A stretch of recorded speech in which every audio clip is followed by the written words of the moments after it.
Antes de mergulhar nesta história incrível, considere se inscrever no canal e ativar o sininho. Cada história aqui tem algo a dizer, e você não vai querer perder nenhuma. Em um parque tranquilo de Atlanta, ladeada por velhos carvalhos retorcidos e caminhos empoeirados que contavam 1000 histórias a cada passo, James Jimmy Whittaker, um homem negro de 84 anos, passava as tardes sentado no mesmo banco, de frente para o Lagobeira West Banco, um pouco frágil, mas familiar. Parecia quase pertencer a ele. Estava desgastado, assim como ele, pelo tempo, pelas tempestades e pelos silêncios. A madeira rangia sob seu peso, como se dissesse olá à sua maneira. Todos os dias, no mesmo horário, pontualmente às 14 horas, Jimmy sentava-se com sua velha sacola de lona, que colocava ao lado direito. Tirava um punhado de migalhas e as jogava para os patos e pombos com a precisão de um homem que viverá na época da guerra. Observava os transeuntes, as famílias, os passeantes, os namorados desajeitados e as crianças barulhentas. Raramente falava, mas seu olhar dizia tudo, um olhar ao mesmo tempo gentil, penetrante e carregado de histórias. Jimmy não era apenas um veterano, ele era um sobrevivente, um homem que viu seus companheiros caírem nas plantações de arroz do Vietnã. Ouviu balas passando zunindo perto de sua cabeça e enfrentou um tipo diferente de guerra ao retornar para casa. Uma guerra de desprezo, indiferença e racismo. Apesar de suas medalhas, apesar de sua coragem, ele teve que lutar para sobreviver em um país que muitas vezes fez vista grossa. Ele sempre usava seu boné militar, adornado com a insígnia da divisão de cavalaria, com reverência quase sagrada. Era sua armadura silenciosa. Um lembrete de que ele havia lutado por princípios, mesmo quando estes não se aplicavam a ele em seu próprio país. Desde a morte de sua esposa, Heloísa, um professor doce e tenaz, Jimmy morava sozinho na pequena casa de tijolos vermelhos onde haviam se estabelecido 50 anos antes. O bairro havia mudado muito. Os rostos, os negócios, até as calçadas. Os novos prédios abafavam os antigos, cheios de memórias. Mas Jimmy se recusou a ir embora. Não por teimosia, mas por lealdade. A sua rua, a sua história, as suas raízes. Não abandonamos a terra que nos viu chorar e crescer, ele disse um dia a um vizinho. Caso contrário, esquecemos quem somos. As crianças da vizinhança, porém, não viam um velho solitário. Viam um ponto de referência, um sorriso reconfortante, uma presença discreta, mas constante. Chamavam-no de Papai Jimmy, e ele sabia quase todos os nomes. Malik, Jaden, Tasha, Lily, Isaiah. Até mesmo os gêmeos que estavam sempre correndo por aí e nunca ficavam parados. Ele lhes oferecia conselhos quando paravam, um petisco ocasional e às vezes apenas silêncio, mas um silêncio cheio de aconchego. Mas nem todos viam Jimmy dessa forma. Para alguns de fora, que muitas vezes passavam por ali, ele permaneceu um velho negro sentado sozinho em um banco, e isso bastava para julgá-lo. Ele perturbava sem fazer nada, simplesmente pela sua presença, pelo que representava. Um homem digno em um mundo que muitas vezes o desprezou. Naquela quinta-feira, o ar estava pesado apesar do céu limpo. Um silêncio particular reinava nas ruas do bairro de Parque Grande, como se a própria cidade prendesse a respiração. 2 jovens policiais patrulhavam a área residencial adjacente ao parque. Oficial Travis McCoy, 27 anos, e oficial Blake Henderson, 29 anos. Eles eram uma dupla recém-formada, ainda mal afinada. McCoy, nascido em uma pequena e conservadora cidade da Geórgia, carregava nos olhos uma desconfiança fria, uma rigidez aprendida no ambiente em que cresceu. Acreditava em regras, em ordem e, acima de tudo, na ideia de que nunca se pode ser cuidadoso demais. Henderson. Ele havia crescido em Baltimore, em um bairro misto. Menos impulsivo que McCoy, ele queria ser pragmático, mas nem sempre ousava se opor ao parceiro, por medo de ser visto como fraco ou ingênuo. Apesar das suas diferenças, eles compartilhavam o mesmo medo silencioso, integrado nas veias do uniforme, o do outro. Um medo nem sempre consciente, mas aprendido nos corredores da academia, nos vídeos de treinamento e nas histórias de patrulha. O medo feito de desconfiança do que não cabia nas caixas, para aqueles que não tinham o rosto certo, os gestos certos ou a cor de pele certa. Então o rádio estalou. Central para a unidade 12, relato de um indivíduo suspeito, homem afro-americano, sentado por um longo tempo, olhando para crianças. Possivelmente armado. A mensagem era vaga. Nenhum comportamento ameaçador descrito. Nenhuma arma visível. Apenas 3 palavras que foram suficientes para desencadear uma intervenção rápida. Homem afro-americano, crianças, armado. McCoy endireitou as costas como um soldado no campo de batalha. Seu pulso acelerou ligeiramente, sua mente em alerta. Podia não haver nada, mas ele não correria riscos. Henderson, menos tenso, trocou um olhar incerto com ele. Você realmente acha que isso é sério? Ele perguntou. Um homem sozinho cuidando de crianças por horas? Eu não corro riscos, McCoy respondeu. No porta-malas do veículo Max. O cão policial deles sentiu a tensão aumentar. Ele gemeu baixinho e depois se endireitou, com os músculos prontos para a ação. Max. Era um pastor alemão preto e castanho, treinado com precisão militar. Obediência total. Estilo temível. Um animal magnífico, respeitado até mesmo por outros oficiais. Ele já havia dominado vários suspeitos durante perseguições. Chegando à entrada do parque, os policiais saíram do veículo, McCoy primeiro. Ele caminhou rapidamente em direção ao idoso sentado no banco. Henderson permaneceu alguns passos atrás, segurando Max pela guia curta, pronto para intervir. Jimmy Whittaker levantou os olhos lentamente. Vira os uniformes, ouvirá o motor e sentirá a aproximação de botas no cascalho. Não havia nenhum sinal de pânico em seu rosto, apenas a calma de um homem cansado de ter que justificar sua existência. Olá, senhores, ele disse com uma voz calma. Há algo errado? McCoy não respondeu imediatamente. Ele examinou o velho como se procurasse algum detalhe oculto. Uma arma na jaqueta? Uma bolsa com armadilha? Uma atitude suspeita? Mas tudo o que viu foi um velho negro com um cap militar, uma bengala encostada no banco e migalhas de pão nas mãos. E ainda assim, isso não foi suficiente para dissipar suas dúvidas. Ele lentamente colocou a mão na arma. Um gesto aprendido e automático. Levantem-se. Mãos ao alto. Recebemos um relatório, ele disse secamente. Jimmy mal suspirou e então respondeu. Um relato de quê? Velhos soldados alimentando os pássaros? Ele não levantou a voz. Não houve insolência nem zombaria. Apenas um cansaço educado. A de um homem que viu esse filme com muita frequência. Mas essa resposta foi suficiente para irritar McCoy. Ele a viu como um desafio, uma falta de cooperação. Henderson, prepare o Max. Não vamos correr riscos. O silêncio tornará-se pesado, quase sagrado. Cada respiração, cada movimento no parque parecia suspenso na expectativa do que viria a seguir. Max, o pastor alemão, sentiu a tensão como uma ondulação no ar. Seus músculos estavam tensos, suas patas arranhavam suavemente a terra, seus olhos fixos no homem sentado. Seu instinto lhe disse para atacar. Não porque quisesse, mas porque fora treinado para isso. Condicionado a obedecer ordens, a executar sem pensar. Essa era a regra. Oficial Henderson, apesar da dúvida que o habitava, soltou levemente a guia, pronto para se soltar. McCoy, cujo tom endureceu sob a pressão de seu próprio medo e ego, deu a ordem. Máximo. Ataque. E então, algo sobrenaturalmente humano ocorrido. Max avançou com força, mas a poucos centímetros de Jimmy, o parou morto. Sua boca não se abriu. Nenhum rosnado saiu. Ele nem sequer rosnou. Pelo contrário, congelou com os olhos fixos no rosto do velho, como se o analisasse. Jimmy não se moveu um centímetro. Ele ficou com as mãos levemente levantadas, não em submissão, mas em uma forma de sabedoria calma. Seu olhar calmo e profundo. Não refletia medo nem raiva. Apenas um cansaço imenso, uma clareza dolorosa. Era um olhar que Max nunca vira. O olhar de um homem quebrado 1000 vezes, mas nunca caído. O cão cheirou o ar. Deu um passo mais perto. Então sentou-se lentamente com as orelhas em pé e a cabeça ligeiramente inclinada. O silêncio foi quebrado por um murmúrio coletivo de surpresa. E então, como se quisesse confirmar a intuição invisível que tivera, Max estendeu a língua e lambeu delicadamente a mão de Jimmy. Uma mãe parada perto de um carrinho de bebê, tapou a boca com a mão em choque e então gritou. Mas pare com isso. Ele não fez nada.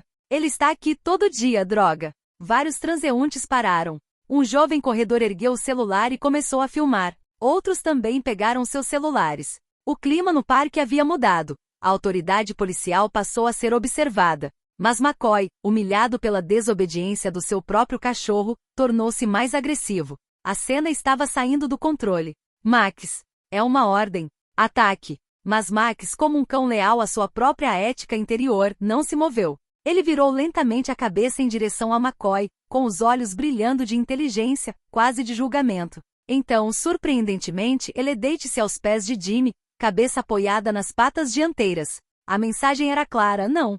Não aquele homem. Henderson, congelado, sussurrou. Ele recusa. Ele recusa a ordem. Jimmy, com um movimento lento, quase solene, ajoelhou-se apesar da idade, com os joelhos rangendo com o esforço. Ele estendeu a mão e acariciou delicadamente a cabeça do cachorro, que fechou os olhos em paz. Então, num sussurro audível para os mais próximos, dime isso. Você vê homens, não cores. Você é mais sábio do que aqueles que lhe dão ordens. Esta frase simples, mas devastadora, foi captada por vários telefones. O corredor, comovido, disse: ele é um veterano. É James Whittaker. Ele serviu no Vietnã. A tensão mudou. Jimmy não era mais o suspeito. McCoy era o carrasco público, o oficial que queria soltar um cachorro em um velho respeitado, conhecido na vizinhança, herói de guerra. Uma senhora idosa aproximou-se tremendo e disse: Jimmy ensinou respeito a 2 gerações de nossos filhos, e você quer que ele seja mordido como um criminoso?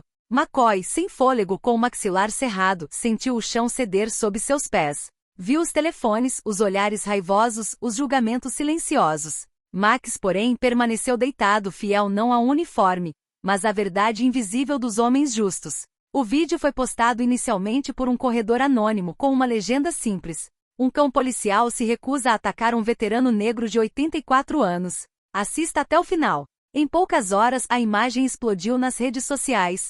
Os compartilhamentos chegaram aos milhares, depois aos milhões. Twitter, Instagram, TikTok, Facebook, todas as plataformas divulgaram as imagens. Um velho permanece em paz, enfrentando a brutalidade ameaçadora de 2 jovens policiais. E no centro, um cão treinado para obedecer, que escolhe desobedecer. As reações foram imediatas, poderosas, viscerais. O cão tem mais consciência que os homens armados. Que vergonha para esses policiais. E respeito eterno ao Max. Como você pode ameaçar um ex-soldado? Um homem que arriscou a vida por este país? Figuras influentes da mídia noticiaram o ocorrido. Veteranos de guerra se manifestaram. Ativistas da justiça racial compartilharam o vídeo como um símbolo gritante de racismo sistêmico, mas também esperança, porque nesta cena tensa, um animal demonstrou mais humanidade do que os homens uniformizados. A pressão pública foi tão forte que logo na manhã seguinte, o Serviço Policial de Atlanta organizou uma coletiva de imprensa. O chefe de polícia, comissário Harold B. Langston, com o rosto tenso e as mãos postas, declarou: o que vimos neste vídeo é profundamente perturbador. Nenhum homem, muito menos um veterano condecorado, deveria ser tratado dessa forma. Em nome de toda a unidade, peço desculpas publicamente ao Sr. James Whittaker. Uma investigação interna foi iniciada e os 2 policiais envolvidos estão imediatamente suspensos. Mas a indignação do público não se acalmou imediatamente. Pelo contrário, aumentou. Jornalistas investigativos começaram a procurar. Encontraram os registros militares de Jimmy. Eles revelaram um passado honroso. Item: 2 corações púrpuras, para ferimentos de combate. Uma estrela de prata por bravura excepcional em zona inimiga. E um fato pouco conhecido, mas registrado em um relatório confidencial a partir de 1969. Jimmy Whittaker salvou sozinho 7 membros de sua unidade, cercados perto do rio Cua Vie, em Vietnã do Norte, repelindo um ataque com metralhadora com defeito. Seu antigo comandante, agora aposentado na Califórnia, testemunhou por videoconferência. Jimmy era o tipo de soldado que você só encontra uma vez na vida. Calmo, determinado e corajoso até a medula. Vê-lo humilhado assim hoje é um insulto à história do nosso país. Assim, num gesto raro, a Legião Americana organizaram uma cerimônia de emergência em Atlanta, no mesmo parque onde os eventos ocorreram. Centenas de veteranos, familiares e cidadãos comuns compareceram. Mas o momento mais forte desse impulso coletivo foi quando ninguém viu isso chegando. 3 dias após o incidente, o chefe da unidade canina da polícia, o tenente Dave Carlson, leu uma decisão oficial.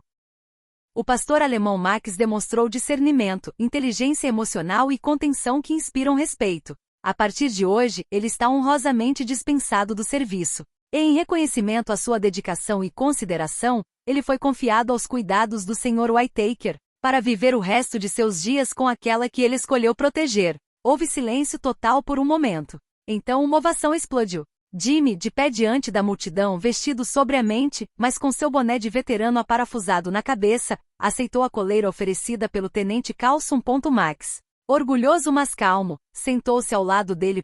Jimmy colocou a mão na cabeça e simplesmente disse no microfone: já vi muitos homens se desfazerem na minha vida, mas este cachorro se manteve firme. Ele me viu, não a minha pele, não a minha idade. E por isso me sinto honrada. A mídia imortalizou esta imagem, um velho soldado negro, de pé na luz do entardecer, com a mão apoiada em um cachorro que acabará de desobedecer ao ódio. Essa cena não foi apenas um fenômeno viral. Tornou-se um ponto de virada. Item. Escolas discutiu o caso na aula de educação cívica. A aplicação da lei em outros estados introduziu módulos sobre discernimento e respeito intergeracional. Uma petição nacional exigindo reforma de procedimentos de patrulha e denúncias anônimas excederam os milhões de assinaturas. E no Grande Parque Banco do Jimmy foi restaurado, limpo e depois gravado com uma placa discreta. Para James Whittaker, veterano e homem da paz. Aqui um cão desobedeceu, para obedecer melhor à humanidade. Algumas semanas depois o Riverside Park já não parecia o mesmo. Onde antes havia injustiça, silêncio e medo, erguiam-se faixas coloridas, cadeiras dobráveis. Um pequeno pódio adornado com a bandeira americana e arranjos de flores silvestres. Os velhos carvalhos sussurravam ao vento como se também quisessem testemunhar. Uma cerimônia oficial foi organizado por iniciativa de vários veteranos, da cidade de Atlanta e da comunidade local. As escolas liberaram as crianças para a ocasião. Veteranos vieram de todo o estado, alguns uniformizados, outros em trajes civis, exibindo orgulhosamente suas medalhas. Famílias inteiras fizeram a viagem. No centro do palco, um banco restaurado brilhava à luz do sol.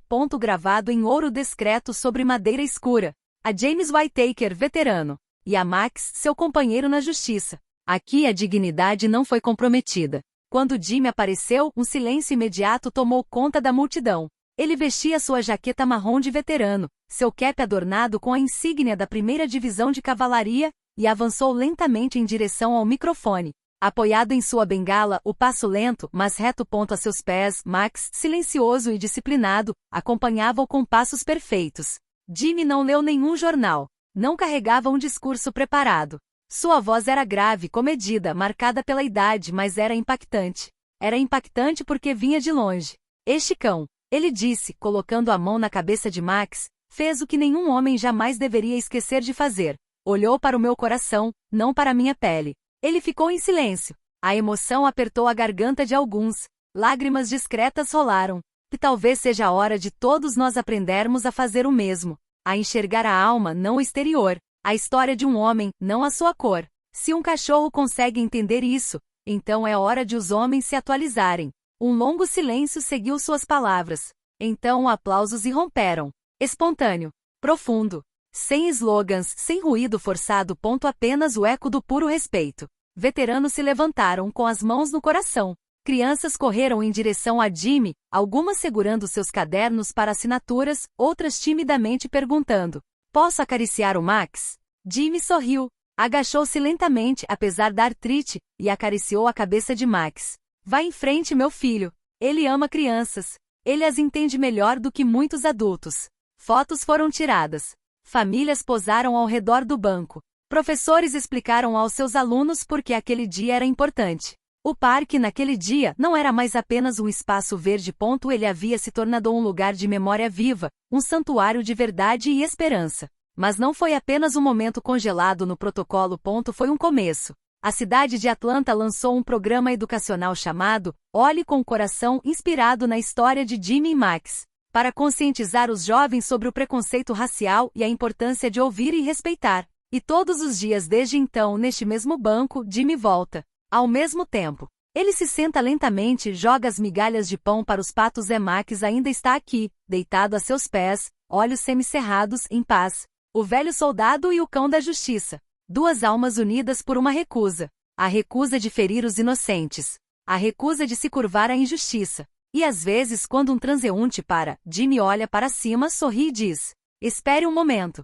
Conte-me sobre você." As histórias que carregamos são muitas vezes mais importantes do que o que vemos. Neste parque de Atlanta, graças a eles, justiça não se grita. Se vive. Começa com o visual. E às vezes, por um cão que escolheu não obedecer.